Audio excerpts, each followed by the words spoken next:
VD. Satheesan മാധ്യമങ്ങളെ കാണുകയാണ്. അതിലേക്ക് കൊള്ള കേസിൽ ജയിലിലായ CPM നേതാക്കന്മാർക്കെതിരായി എന്തുകൊണ്ടാണ് അച്ചടക്ക നടപടി പാർട്ടി സ്വീകരിക്കാത്തതെന്ന് മുഖ്യമന്ത്രിയും പാർട്ടി സെക്രട്ടറിയും വ്യക്തമാക്കി. കാരണം ഗുരുതരമായ ആരോപണമാണ്. ഹൈക്കോടതി നിയോഗിച്ച SIT ഹൈക്കോടതിയും അവരെക്കുറിച്ച് പറഞ്ഞിരിക്കുന്നു.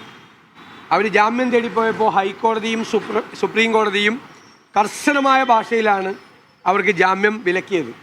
കാരണം ഗുരുതരമായ ആരോപണമാണ് അവർക്കുള്ളത്.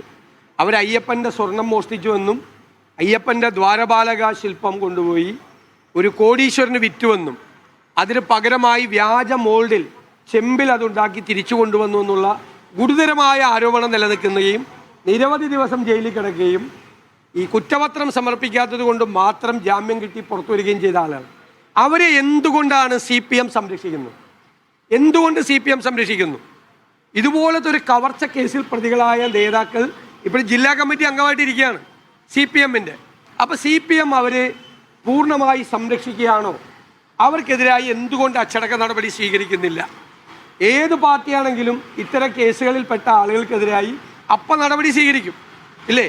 ഇതിനേക്കാളും നിസ്സാരമായ കേസുകളിൽപ്പെട്ട ആളുകൾക്ക് വരെ ഏത് രാഷ്ട്രീയ പാർട്ടിയും നടപടികൾ സ്വീകരിക്കുമ്പോൾ ശബരിമല ധർമ്മശാസ്താവിൻ്റെ സ്വർണം കട്ടെടുക്കുകയും അവിടെ ദ്വാരപാലക ശില്പം കൊണ്ടുപോയി കോടിക്കണക്കിന് രൂപയ്ക്ക് ഒരു കോടീശ്വരന് വിൽക്കുകയും ചെയ്ത ഗുരുതരമായ കുറ്റകൃത്യം ചെയ്ത പ്രതികളെ എന്തുകൊണ്ടാണ് CPM സംരക്ഷിക്കുന്നത്?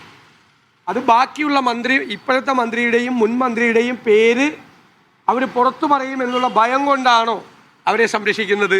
അവർക്കെതിരായി എന്തുകൊണ്ടാണ് നടപടി സ്വീകരിക്കാത്തത്? എന്ത് സമ്മർദ്ദമാണ് അതിൻ്റെ പുറകിലുള്ളത്? മുഖ്യമന്ത്രിയും പാർട്ടി സെക്രട്ടറിയും കേരളത്തിലെ ജനങ്ങളോട് പറയാനുള്ള ബാധ്യതയുണ്ട്. യഥാർത്ഥത്തിൽ ഈ കവർച്ച ചെയ്ത ആളുകൾക്ക് പൂർണ്ണമായ സംരക്ഷണമാണ് സർക്കാരും പാർട്ടിയും കൊടുക്കുന്നത്. അവർക്ക് കൊട പിടിച്ചു കൊടുക്കുകയാണ്. കവർച്ചക്കാർക്ക്, കൊള്ളക്കാർക്ക് കൊട പിടിച്ചു കൊടുക്കുന്ന സർക്കാരാണിത്. എത്ര ദിവസം അവർ ജയിലിൽ കിടന്നു. എന്നിട്ട് പുറത്തു വന്നപ്പോൾ നമ്മുടെ ഭാഗ്യത്തിൽ അവരെ സ്വീകരിച്ച് ചുവന്ന മാലയിട്ട് സ്വീകരിക്കാൻ പോയില്ല എന്ന് മാത്രമേ ഉള്ളൂ. ബാക്കി എല്ലാം ചെയ്തിട്ടുണ്ട്. അവരെ ആശ്വസിപ്പിച്ചിട്ടുണ്ട്, അവരുടെ കൂടെയുണ്ട് എന്നുള്ള വാക്ക് കൊടുത്തിട്ടുണ്ട്. ഇതെല്ലാം ചെയ്തിട്ടുണ്ട് പാർട്ടി. എന്തുകൊണ്ടാണ് ഇത്രയും ഗുരുതരമായ ആരോപണമുള്ള ആളുകൾക്കെതിരെ ചെയ്യാതിരിക്കുന്നത് എന്ന് വ്യക്തമാക്കിയേ മതിയാവും. ഒഴിഞ്ഞു മാറിയാണ് ഈ ചോദ്യത്തിൽ നിന്ന് മുഖ്യമന്ത്രി ഒഴിഞ്ഞു മാറി. ഇപ്പം മുഖ്യമന്ത്രി ഏതായാലും വന്ന് എല്ലാ ദിവസവും പത്രസമ്മേളനം നടത്തുന്നുണ്ടല്ലോ, തെരഞ്ഞെടുപ്പായപ്പോൾ വരുന്നുണ്ടല്ലോ. ഇപ്പം ഇതൊന്നും മറുപടി പറഞ്ഞേ മതിയാവും. അന്നൊക്കെ ഞങ്ങളൊക്കെ ചോദിച്ച ചോദ്യത്തിന് മറുപടി പറയാതെ ഒഴിഞ്ഞു മാറി, മാധ്യമങ്ങളെ കാണാതെ ഒഴിഞ്ഞു മാറി. എല്ലാ ദിവസവും മാധ്യമങ്ങളെ കാണുമ്പോൾ ഈ ചോദ്യത്തിന് കൂടി മുഖ്യമന്ത്രി മറുപടി പറയണം, പാർട്ടി സെക്രട്ടറിയും മറുപടി പറയണം. അത് കാരണം കേരളത്തിലെ ജനങ്ങൾ ഉയർത്തുന്ന ചോദ്യമാണ്. ആ ചോദ്യത്തിന് മറുപടി വരണം.